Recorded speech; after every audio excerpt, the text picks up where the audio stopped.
Creating a rant poem can be a creative practice towards developing persuasive arguments and compelling evidence. They also give students the opportunity to perform poetry out loud to their class. Rant poems are prose poetry written about a frustrating subject and generally aimed at persuading others of its exasperating nature. Because a rant poem uses prose, there are no strict rules around how the poem is constructed in terms of line breaks or syllables or a rhyme scheme. When writing a rant poem, think of it as a stream of consciousness dedicated to the frustration of a particular subject. Many students, and even you, may think, I don't know how to write a poem. However, this is a form where all you need is your thoughts. In this exercise, students will be asked to write a poem complaining about a particular subject and use examples to guide them. It will be helpful to write one of your own to practice this with your students.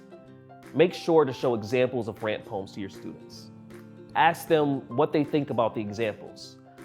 What was the author ranting about? How do they feel about the topic, and if the author persuaded them to feel the same way?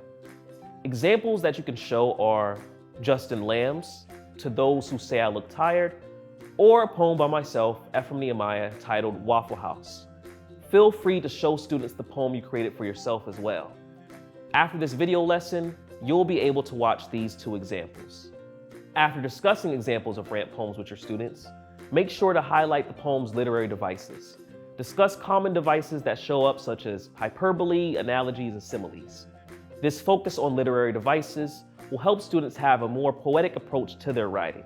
Creating a class rant poem as a group will help the students have a real-time example that they can draw on as they create poems for themselves. For the class poem, ask the students about their pet peeves.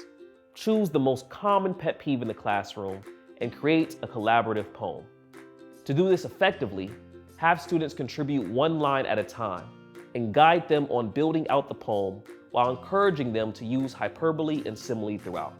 Finally, have the students pick their own topic, construct their own poems, and have the option to share out with the rest of the class.